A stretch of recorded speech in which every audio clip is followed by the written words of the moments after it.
வணக்கம் ஆனந்தி. பேரணாம்பட்டு கூத்தாண்டவர் நகர் பகுதியைச் சேர்ந்தவர் விஜயகுமார். இவர் லாரி ஓட்டுநராக பணியாற்றி வருகிறார். இவருடைய மனைவி தனலட்சுமி.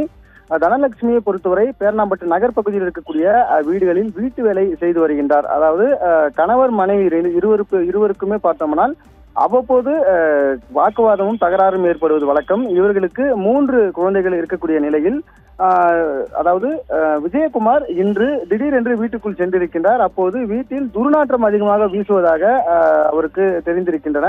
இது தொடர்பாக மேல்பட்டி காவல் நிலையத்தில் நேரடியாக சென்று விஜயகுமார் தனது வீட்டில் துர்நாற்றம் வீசுவதாக புகார் ஒன்று தெரிவித்திருக்கின்றார். இதனைத் தொடர்ந்து காவல்துறையினர் கூத்தாண்டவர் நகர் பகுதியில் இருக்கக்கூடிய விஜயகுமார் வீட்டிற்கு வந்து அதிரடியாக சோதனை நடத்தினர்.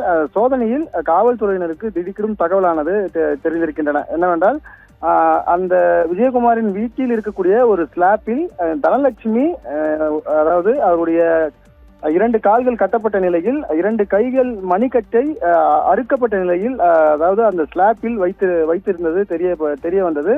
இதை கண்டு காவல்துறையினர் அதிர்ச்சி அடைந்தனர். மேலும் அந்த சடலத்தை மீட்டு காவல்துறையினர் தொடர்ந்து விசாரணை மேற்கொண்டு வருகின்றனர். குறிப்பாக இந்த கொலை சம்பவம் எவ்வாறு அரங்கேறியது, அதாவது கணவர் விஜயகுமாரே மனைவியை கொலை செய்து நாடகமாடுகிறாரா, இல்லை வேறு ஏதேனும் காரணங்களுக்காக கொலை செய்யப்பட்டாரா தனலட்சுமி என்ற கோணத்தில் காவல்துறையினர் தொடர்ந்து விசாரணை மேற்கொண்டு வருகின்றனர்.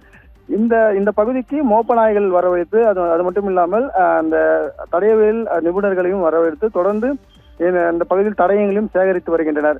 இந்த பகுதியில் கணவரே நேரடியாக காவல் நிலையத்திற்கு சென்று தனது வீட்டில் துர்நாற்றம் வீசுவதாக தெரிவித்து அதாவது மனைவி இறந்திருக்கக்கூடிய சம்பவமானது பெரும் பரபரப்பை ஏற்படுத்தியிருக்கின்றன.